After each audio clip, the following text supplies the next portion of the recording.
Okay, everyone. I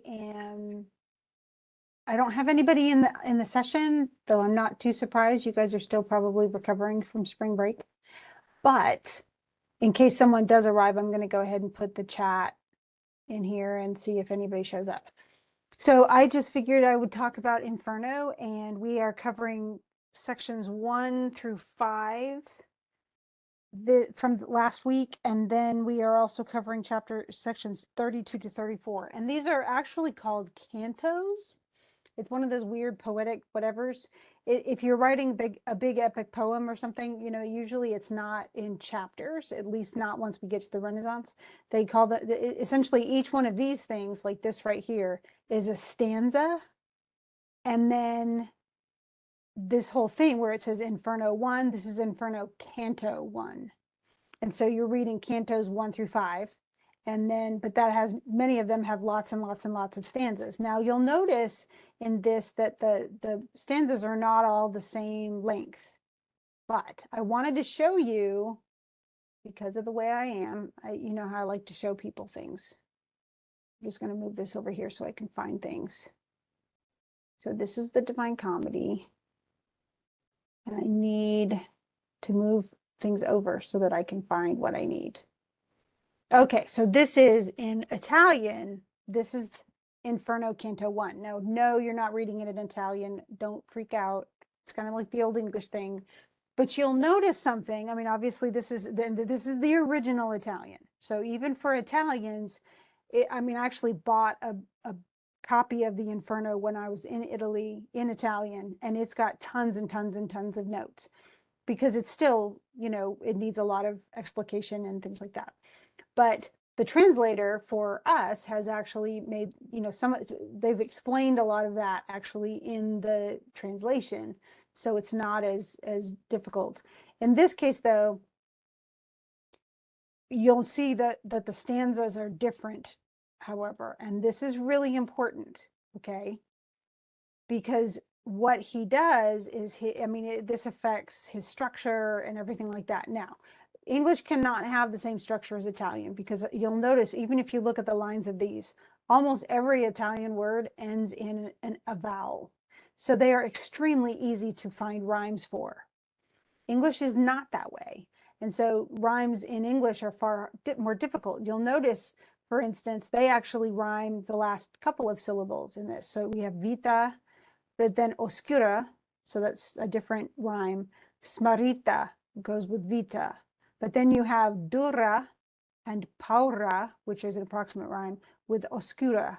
So it's essentially A, B, A, B, C, B, C, D, C, D, E, E, F, D, E, D, E, F, E. It's going to do that all the way through the entire thing. He's going to literally have 3 rhymes for everything.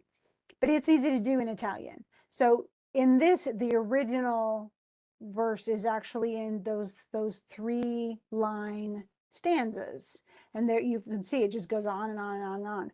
That is not how it's phrased in the English. So I just wanted you to see the differences, but you can also see, like, for instance, here, miserere de me, that's I'm miserable, oh, woe is me type of thing. And it's those little arrows to the side. That's how they would have shown dialogue, a quote. And so they're really trying to, as much as possible, show what it would have looked like. Obviously, the font would not have been the same or anything like that, but this is a very clear version. But you can see where dialogue ends and where another piece of dialogue begins. Does that make sense? Hopefully that makes sense. But the truth is it's already going to be difficult.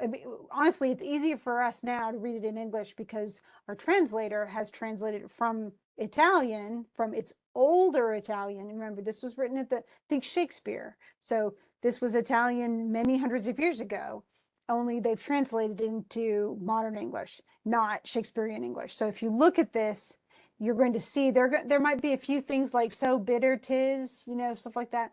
That could have been used literally at the beginning of the 20th century.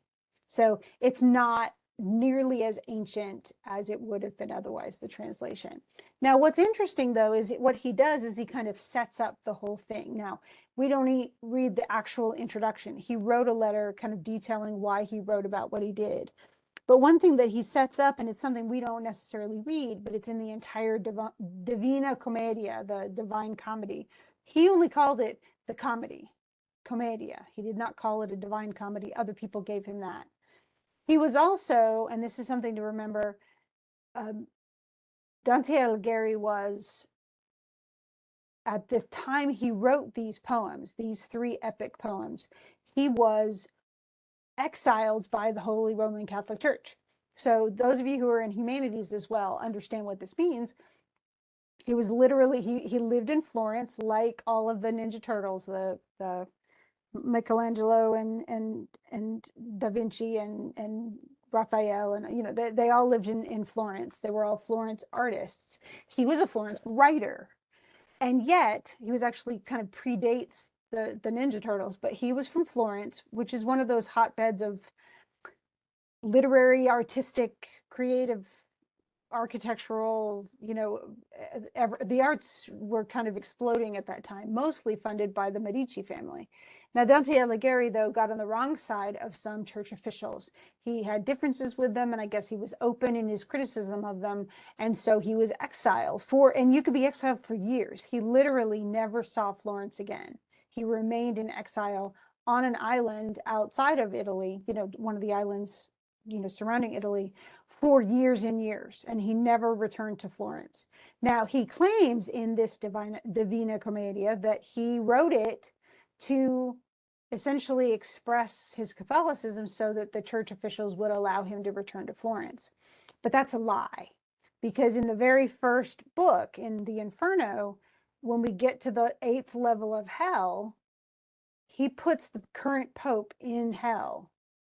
And he says that some people are so evil that they actually, their souls are taken out of their bodies before they even die, and they're put in hell to be punished. And so that's what he claims is happening with the Pope. And he puts a lot of other past officials in that same area because they're taking money for favors, they're corrupt, you know, they're essentially horrible people.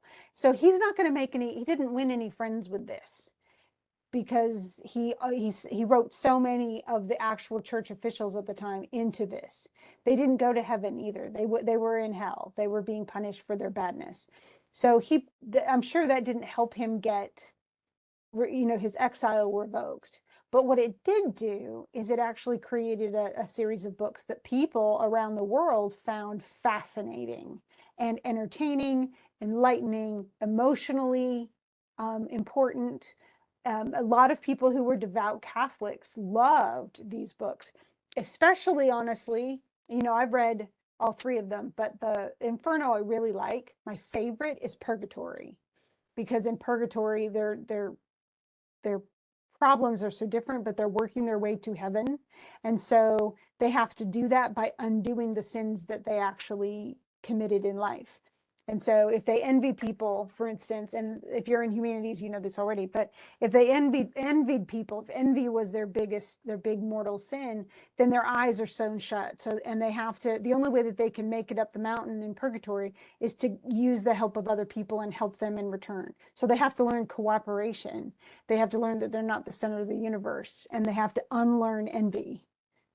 And so it's really fascinating. But in the Inferno, once people fall down into the pit of the Inferno, once they fall down into hell at one of these levels, they stay there forever. Catholics did not have, there's no, oh, maybe you'll get out in time. You know, Catholics developed purgatory because they wanted, you know, they were trying to find a way for someone who hadn't been great. You know, you pay the church and they pray for your dead, you know, grandfather who was, you know, a drunken creepo or something, and then eventually your person might be able to get to heaven. Or if you were sort of not good, you know, you did some bad things, but mostly you were an okay guy, you could earn your way back up into heaven. It was like a way of giving hope to people when the people they loved or themselves were not exactly exemplary people.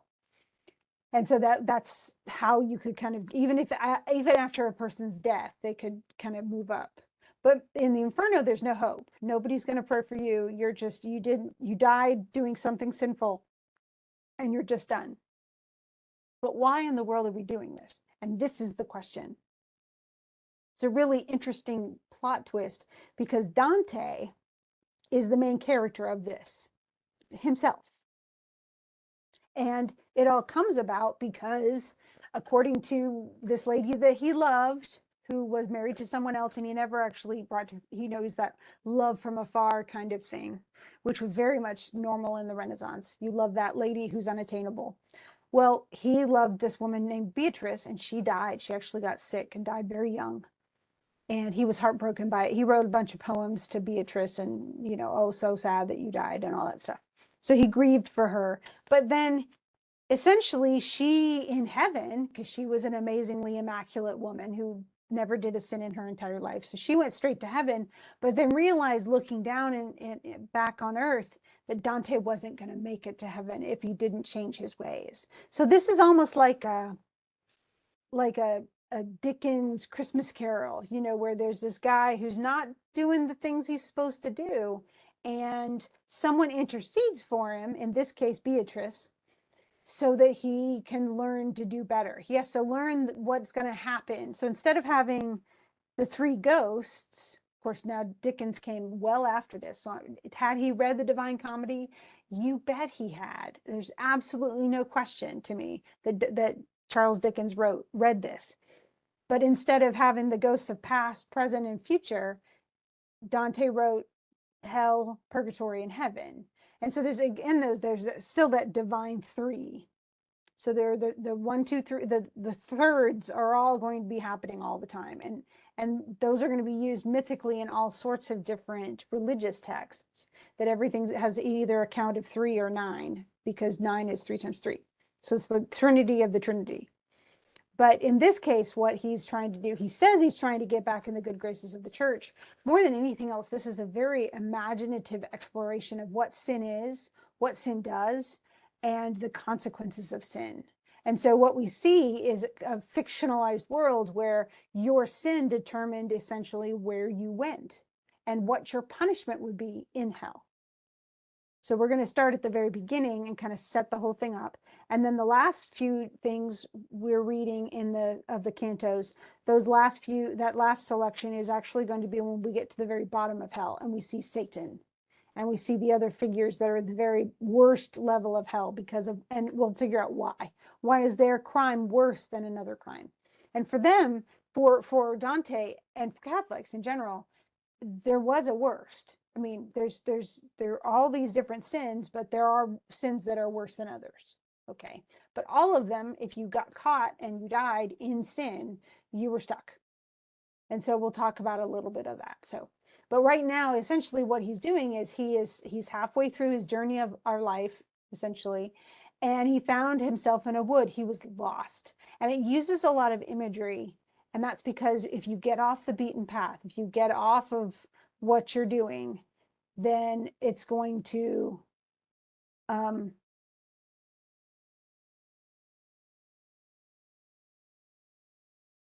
that's an interesting thing.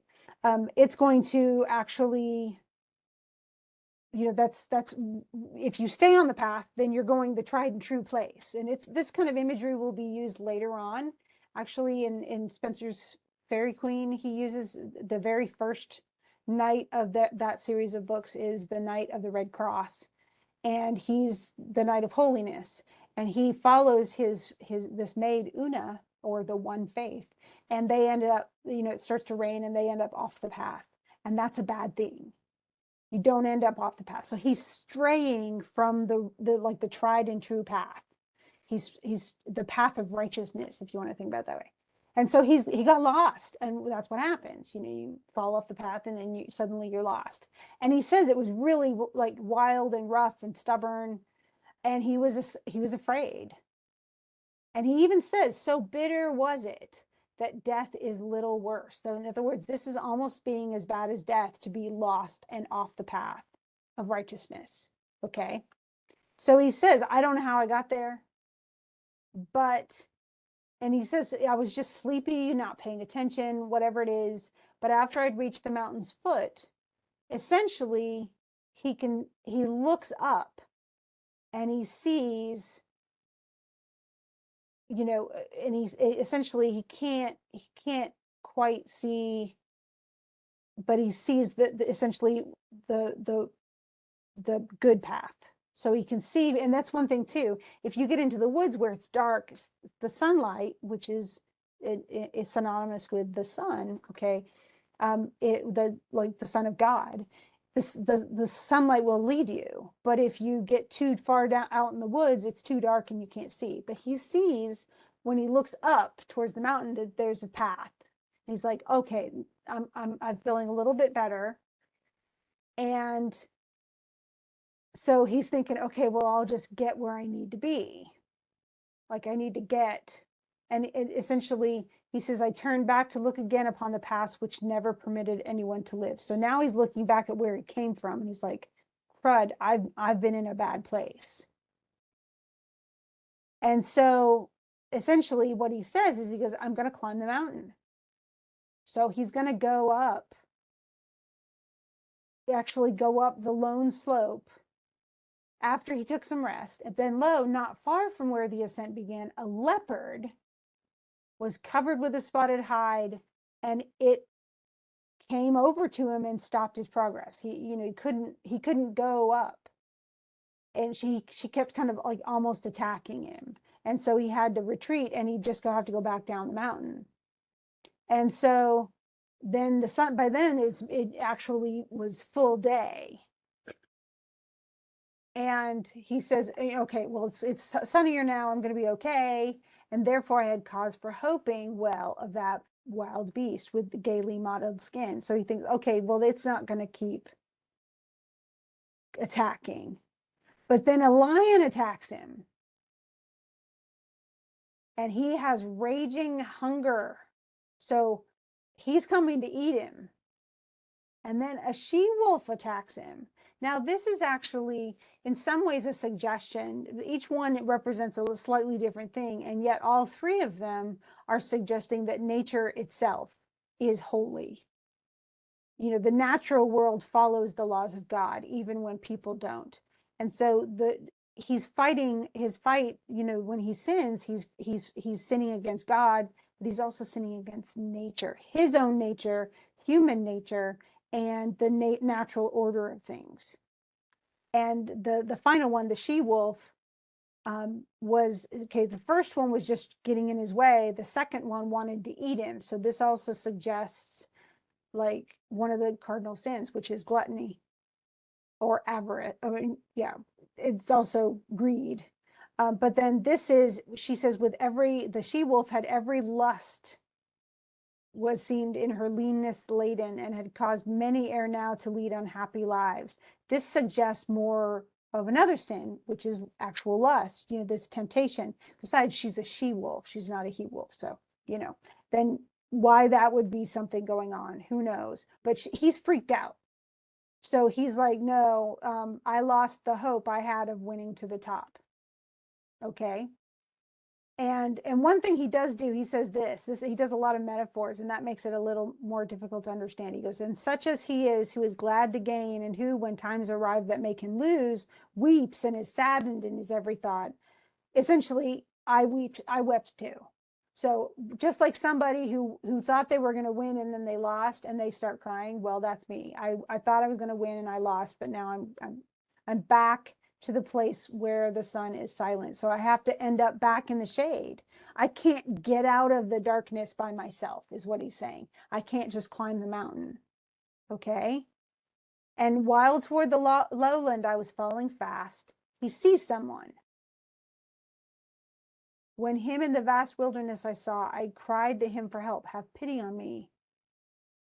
And then this man says, not man. I was once a man, and both my parents were of Lombardy and Mantuans with respect to fatherland. So they're Italian. Neath Julius was I born, though somewhat late, and under good Augustus' rule I lived in Rome in days of fall. So he lived, this is Virgil. Now you know Virgil because he wrote the Aeneid. but he is like the patron saint, poet laureate type of thing of Italy. All Italians, all the way through the Renaissance, totally revered Virgil. And he, even though he wrote in Latin, he is, it was translated readily, and a lot of people read Latin, especially the scholars. And so, had Dante read the Aeneid? Absolutely. He'd probably read it in school and been taught it and discussed it many times over. But so he sees him as like the epitome of who would walk me through hell. Now, the reason he is chosen to walk through hell, as we find, is that Virgil is not, he can't go to heaven. And the reason Virgil can't is because he lived, like he says, outneath Julius was I born. So Julius died, I think, in 55 BC. So before Jesus. So before Christianity. This is crucial because anyone, for the Catholic system, anyone who was born and died before Jesus Christ, before Christianity existed, could not go to heaven because they weren't Christian.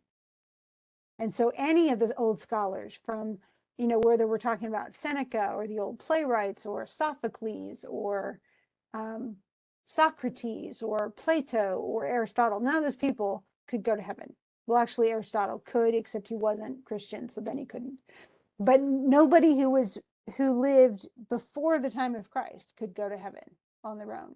The exception were people like Adam and Eve and Moses and the great figures of the Old Testament. But even they had to stay in purgatory, had to stay in the top level of hell until Jesus came after he died. He was resurrected, went down to hell, picked up all those people, and went back up to heaven with him.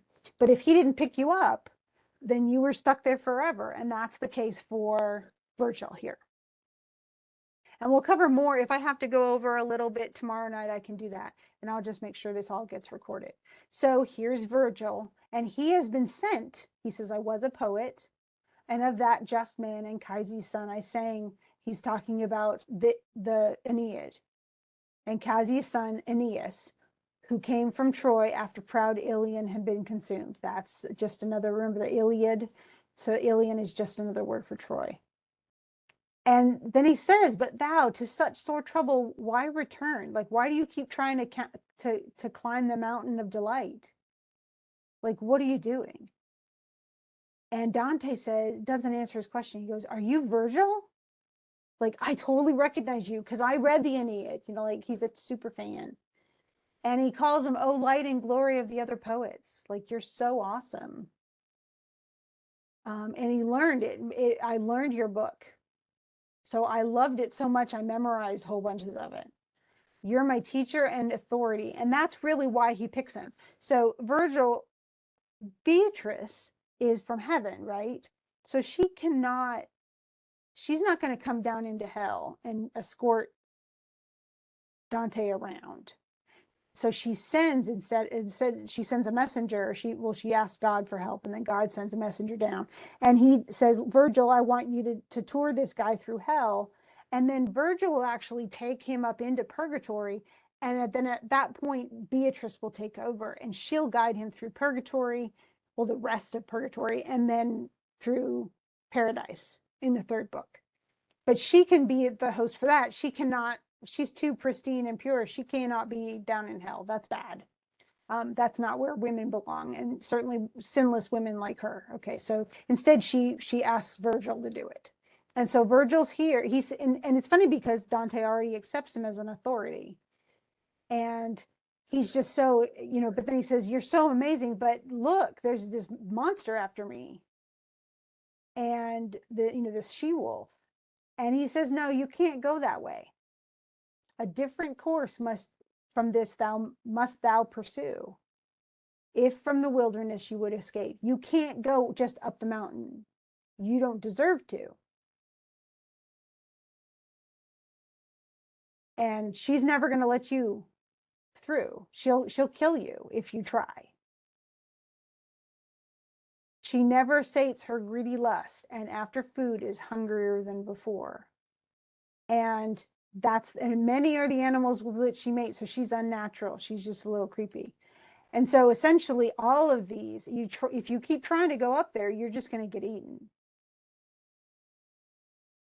Okay. So he says, therefore, it's best for you to follow me. And what they're going to do is essentially, he says, okay, I'm going to lead you through. I shall be your guide, and I'll lead you through an eternal place. And this is going to be the Inferno, or hell. And he says, you're going to hear the shrieks of hopelessness of those tormented spirits, each one of whom bewails the second death. In other words, they died before, but now they get to die eternally, suffering and being tortured and all that other stuff. And then it says, then after, though in fire, content, some more, the next ones you're going to see are going to be in purgatory, and they're not as unhappy because they soon, they hope to come unto the blessed folk. They hope to get to heaven. And he says, of course, I can't. There will be for a worthier soul than I. In other words, someone else is going to have to lead you with that. With her at my departure, I shall leave thee, because the emperor who rules up there, God, since I was not obedient to his law, wills none shall come into his town through me. So in other words, he says, I can't get you through purgatory because I'm stuck in hell. And he really is. He's in the top level of hell because he wasn't a bad dude, but he's in hell. And so Dante says, please, even by the God it was not thine to know, so may I from this ill and worse escape, conduct me thither. So he's like, yeah, please help me, that I may see St. Peter's gate. And so he follows him in. And so essentially what we find, and each one of these cantos has a little explanation, that not the original does not, but this is essentially what it's about. So they give a little title or something. And so now it's almost nighttime. Okay. And he's pretty tired. And then, of course, he calls on the muses. This is actually a very typical thing. This is something that happened in all the old epic poems too. Hey, oh muses, please help me tell this divine story, blah, blah, blah. And then he says, and he asks, this is really a loaded question. He asks, do I have strong virtue? Consider, poet, thou that guidest me, if strong my virtue be, or ere thou trust me to the arduous course. And essentially he's saying, I think, am I a pretty good dude? And he says, essentially, he thinks that Virgil was a pretty good person. Okay. And then, essentially, he thinks that, you'd be a good judge of this. Like, am I coming here, essentially, is this foreordained unto the holy place for a reason? Am I supposed to give him praise? Am I just here, like, is this fun, a fun trip or whatever? But essentially, why am I going? Why am I on this adventure? He says, I'm not Aeneas. Am I worthy of this? Or, am I some hero or something? And it's actually a self-emasculating sort of thing, because he acts like, oh, so am I worthy of this kind of a cool, epic adventure? And he says, essentially, he feels kind of stupid asking the questions. And so he gave up asking more. And Virgil says, if I have rightly understood your words, your soul is hurt by shameful cowardice, which hinders you, and it turns you from honored enterprise because of what you're afraid of. In order to rid you of this fear, let me tell you why I came to get you, essentially, and why I was grieved on your account. So this is not a good thing. You are not like a hero guy who's Aeneas and he's so great and that's why he's going to go found Rome. Okay. I'm coming because I'm grieved for you. Like I'm scared for you. There's a problem. Among the intermediate souls I was when me a lady called. This is again Beatrice. So beautiful and happy, and her eyes were shining brighter than a star when sweetly and softly she began to say to him, essentially, I have a friend. He's not a friend of fortune, but a friend of mine. That's Dante. And he's on his journey o'er the lonely slope, obstructed so that he hath turned through fear. So he has lost his way out of fear. And from what I have heard of him in heaven, I fear lest he may now have strayed so far that I can't help him. Like, I can't help him get where he needs to be. So if you would go and assist him, and he says, it says, I who now have thee go, and Beatrice, thence come I whither I would fain return. So, and then he even adds, 'twas love that moved me, love that makes me speak. So she was married to some other dude, died. She was actually very much younger than he was, but it was again that unrequited love type thing. But she says, out of love, I'm moved by love for him to get him to do better. Okay. And that's essentially what she said. And he's like, okay. So essentially what he says is, I'm going to go through, go ahead and tell me, what is it that you want from him? And she says, I can't, I'm not afraid to enter like hell.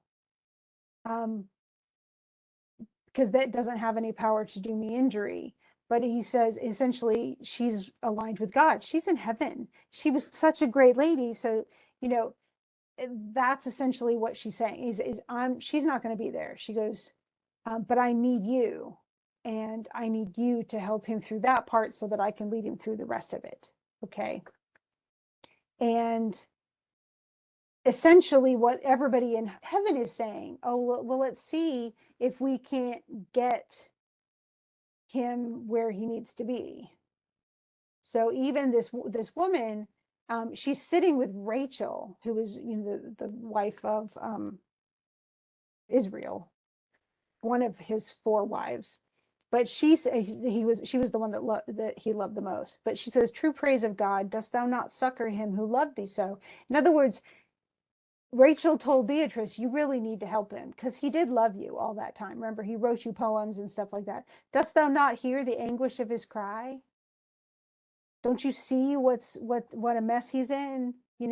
Can't you, shouldn't you do something about that, essentially? And then after that, and even Rachel is weeping over Dante. And so she came to Virgil, asked Virgil, and so this is the question, and this is what's really important. These are the questions that, why are you not doing the things that you should do? And that message, it really hits Dante hard.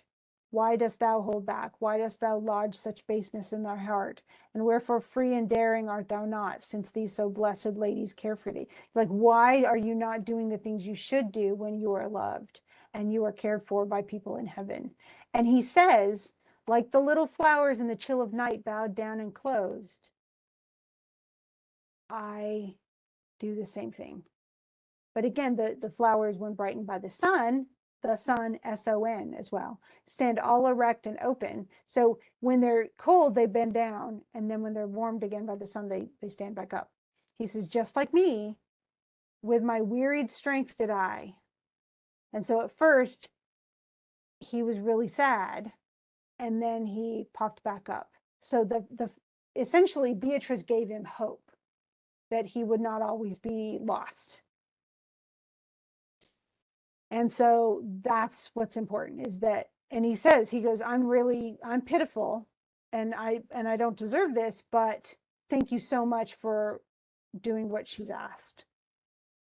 And I will follow you. Go now, since we two have but one will. You're the leader and Lord and teacher. And so then they go on, and they are in the gates of hell. And this is where it's really funny because it's very much like the Greek gates of hell, in that it's, there's Asheron.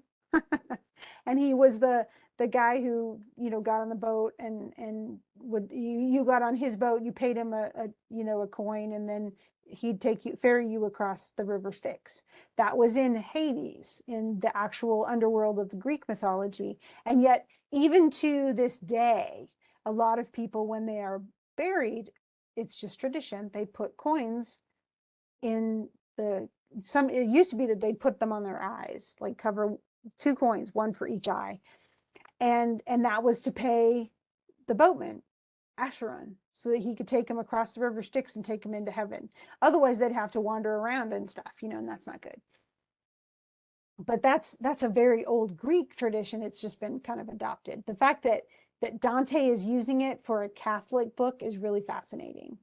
So anyway, and now you'll notice, look how some of see the structure? Notice how the rhymes don't match, but they are following the three line structure, at least for a little bit, and then it all starts melding back together. Now, really though, you could separate these, and you could have, here's 3, 3, 3, 3. Now, why would he be doing 3-line stanzas? Well, because it's the number 3. Why are there 9 levels in hell and 9 levels in purgatory and 9 levels in paradise? Because that's that, mythic number. It's the Trinity times the Trinity. It's a perfect number as far as Catholicism is concerned. So that's what he was following. Now, essentially what he's going to do is follow through, and we're not going to get through all the details because it's just too much to cover. But each one of these elements, each one of these levels, the 9 levels, are going to house different sins, different people who've sinned, the souls of those people, or they're in different forms. It depends on what they've done and where they land. But essentially, he's this phrase, you've probably heard, abandon hope, all ye who enter here. And that abandon hope, all ye who enter here, is supposed to be on the gates of hell, because once they go into hell, they can never come out. That's the rules. And yet Dante is walking into it and he's going to be able to leave. So he's an exception. And yet that phrase, who coined that phrase was Dante in this book. This is the first time it was ever written. And so that's kind of where he is. So, abandon hope, all ye who enter here. And he says, these words of gloomy color I beheld inscribed upon the summit of a gate. And he goes, their meaning troubles me. And he says, you cannot be afraid. All fearfulness must be left behind. All forms of cowardice you have to be brave and go through this. But this is for them. We've reached the place where you'll see the sad folk who have lost the good, which is the object of the intellect. In other words, you see people who have no hope left because they'll never be able to get out of hell. And yet, he placed his hand in mine with a cheerful face, whence I was comforted, and led me among the hidden things. So essentially, he's like, okay, yes, this is a place for people who have no hope because they did bad things that got them stuck here forever, for eternity. Okay. Now, what's interesting about this, though, is we're going to see, I mean, the whole point, I think, of him going through these levels is to see how heinous acts are punished. But it's also a time, there are so many moments throughout, and if you ever get the chance to read this full thing, I strongly urge you to do so. It is so worth it. But there are times when he will meet with people, and there will be people he knows, and he's very sad about the fact that they're stuck in where they are. And there are several types of people he's quite sympathetic to. Like when we get to the level 7, he's very sympathetic to the suicides, because they killed themselves in a time of woe, and yet for Catholicism, essentially you're committing murder right before you die, and so it's one of those unforgivable sins.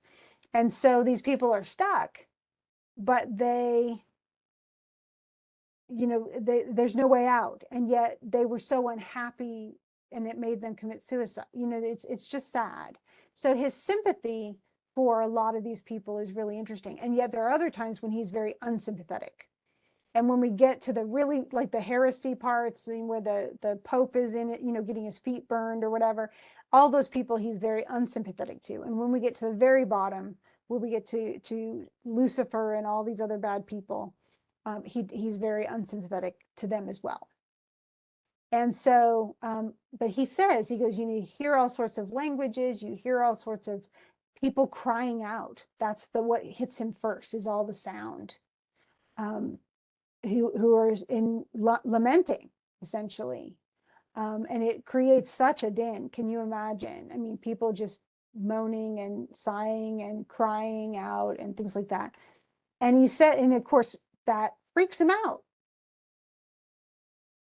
And so he says, he goes, remember, he goes, now this is only the first little bit, okay?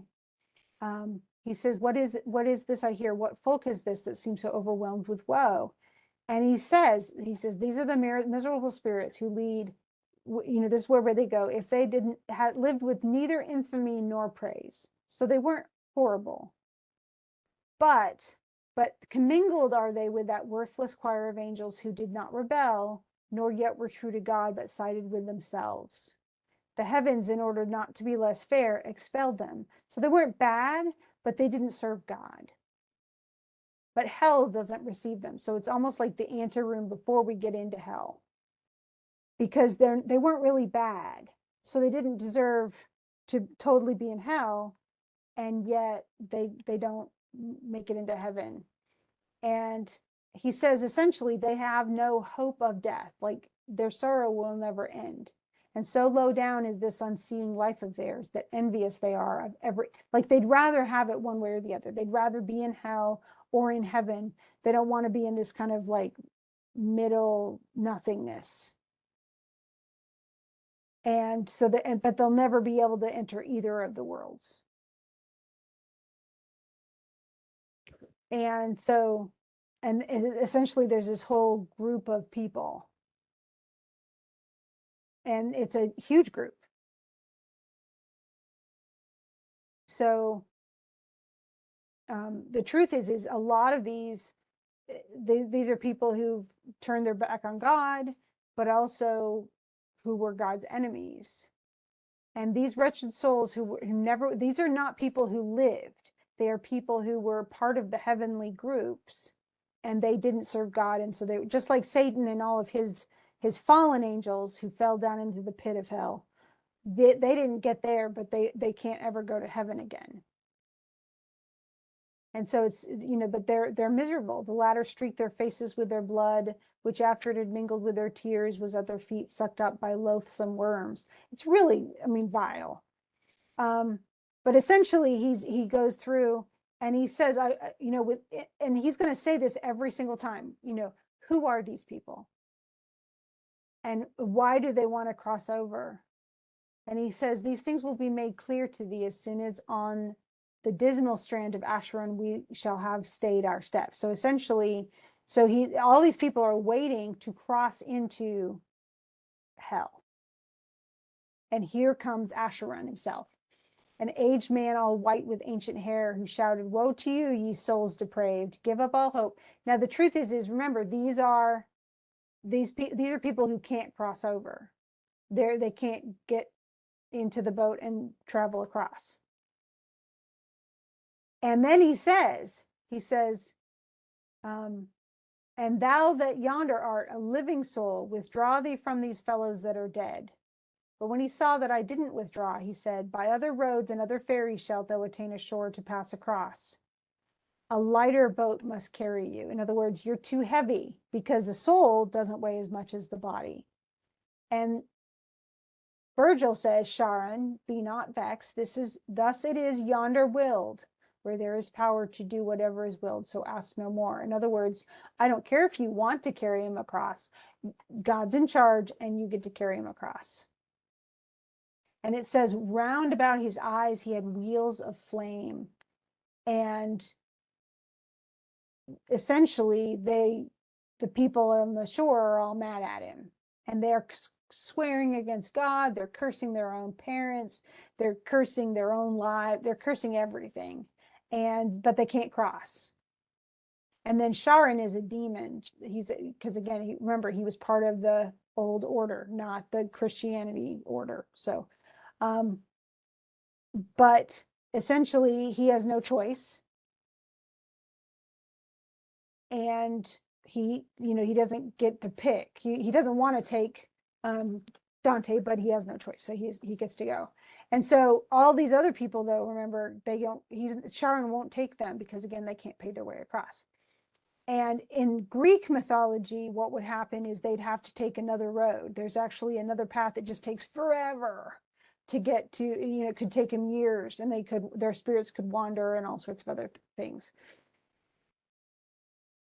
And so, and the reason they want to get into hell is because justice divine, or divine justice, spurs them on. So essentially everything that they were afraid of in hell, once they know they're going, it's just they just want to get there. They don't want to wander. And if Charon, therefore, finding fault with thee, essentially everything he says about, those other people, that they'll never get across, that's true. And just know, if you end up in this predicament, then you won't be able to get across either, but you'll desperately want to if you are sinful.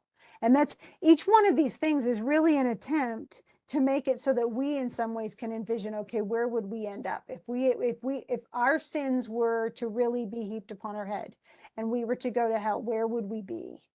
And probably most of us would not go very far. And yet he's absolutely condemning whole groups of people. And most of it's by Catholic doctrine, but a lot of it's his own self, of course, obviously, with the whole level 8 being about people who corrupt Catholic law. And that's why the Pope's down there and stuff like that. So then we get into the very first circle, and this is where Virgil lives. These are the unbaptized worthy people, like all of those people prior to Christianity. Okay, the illustrious pagans, because pagans are just, non-Christians. And so people who were great but weren't Christian go here. And that could include even people like Buddha, or, because he predated Christianity by 1,000 years. So it could be a lot of different people. And yet, essentially, mostly this is going to be from a very Western perspective. And the poet says, let's go. And he goes, essentially he's already a little scared. And the poet is already kind of pale too. He was death-like pale. Okay. I will be first. I'll go in first, then you come second. And he's like, how am I supposed to follow you if you're scared? Because I'm going to be terrified. And he says, the anguish of the people here below brings out upon my face the sympathy which thou dost take for fear. I'm not fearful for myself. I'm so sad and pained by all the suffering that happens down here. And he has empathy. He says sympathy, but really it's empathy if he feels it that pointedly.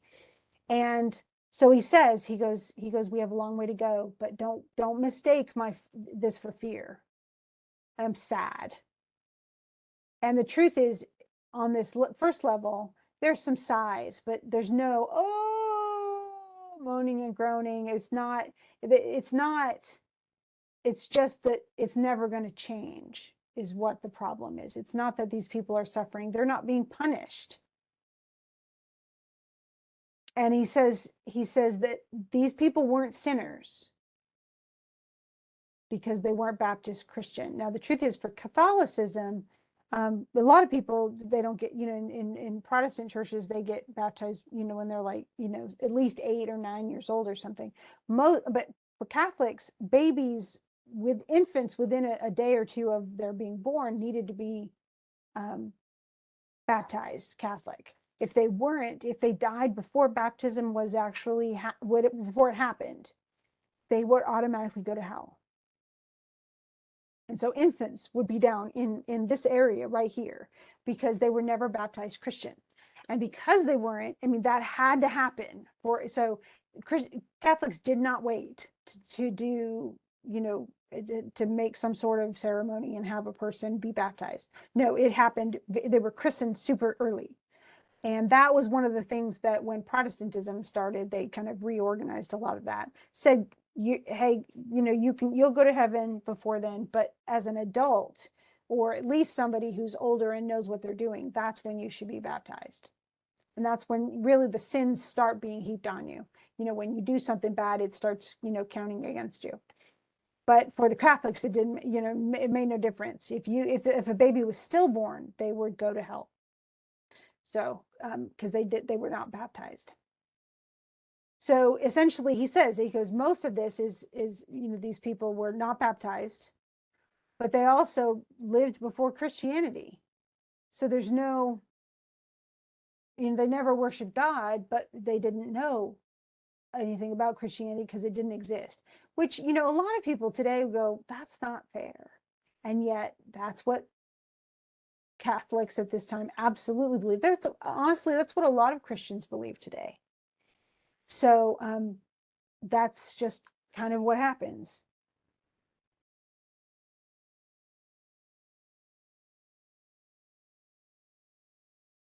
Sorry.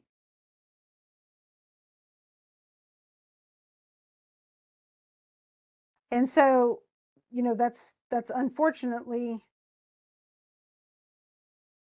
where these people are. And so, and it's honestly, there's a lot of sympathy for that. He goes, did it ever come by someone's own desserts? Like, did they really deserve this? Is what he's saying. And he says, to this condition I was come but newly. So when I saw a mighty one come here crowned with the sign of victory. So he's saying, honestly, I came here when Jesus came down to hell because he took all the people who were, these are the people he took, like Abel, Noah, Moses, Abraham, David, Israel, Rachel, because of the kind of people they'd been. Okay. And he says, and I would have earlier than these, there were no human spirits saved. So prior to Judaism, to the Hebrew people, there was nobody he saved. So all of the super ancient people, all those people are in this are stuck. Okay. And so all the while they're going through all these, it's a bunch of people. And so it's thickly crowded. All these people are stuck, and they're stuck forever because they lived before Christianity or even before Judaism. So some of the main figures in Judaism get to go up to heaven because they were good people in the Old Testament. But all the rest of the people, that's it. And yet these are honorable people. These are good people. And yet they're stuck. But they're in the very top level. They're not even in the bottom level of hell. They're just not. So and then he starts naming some people. So we already named, who left, like Adam and Abel and Israel and all those other, the big patriarchs of Judaism. But then then he says, this is what Virgil says. He goes, look at the one who comes with a sword in hand. And he says, Homer he is. So this is Homer, the Greek poet who wrote the Iliad and the Odyssey. Then Horace, the satirist. Ovid, that's Ovid and Lucan are both Roman poets. And they all know him. And so at least you get to be around people you know. And of course, this is Dante, who's an Italian poet living many, many centuries later. And he's like in the Roman poet and Greek poet fan club. That's like, if you walked me, I'm an English teacher, but I also write, and I get to meet all the old playwrights or something. I get to meet William Shakespeare, and I get to meet, all of because there are a ton of Elizabethan playwrights that I studied, or Edmund Spenser, who wrote The Fairy Queen. So that would be like, I'd be a super fan. it's kind of like us, going to if we go to a sports game and we get to meet all the people playing on, it's that kind of thing. Only, especially if we played football too, or we played basketball too. So it's a kind of a happy thing. And so you see, in essence, it's not like they're tortured. They just don't get to go up to heaven. And yet they treat Dante well. They don't even know who he is, and yet they treat him like he's one of them. And that's got to be pretty awesome. Okay. And so then he's essentially going through, who else are we going to see here? So, and all of these people, remember, are probably going to be from the classical world. And this includes some of the main figures. So Electra, there is actually a play called Electra. Well, and she's part of the Oresteia, but there's Hector. He was in the Iliad. Aeneas, obviously in the Aeneid. Caesar, so Julius Caesar's in there. Camilla and Penthesilea, these are again more women figures, and on and on. There's Brutus, it's a different Brutus than the one that killed Caesar. But all these fancy people, okay, and even the Saladin, and that is a Muslim.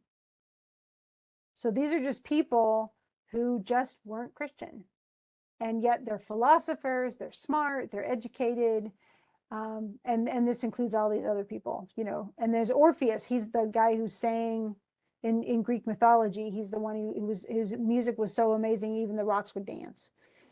And then all these are all other writers. There's Euclid. He's the one who is the father of geometry.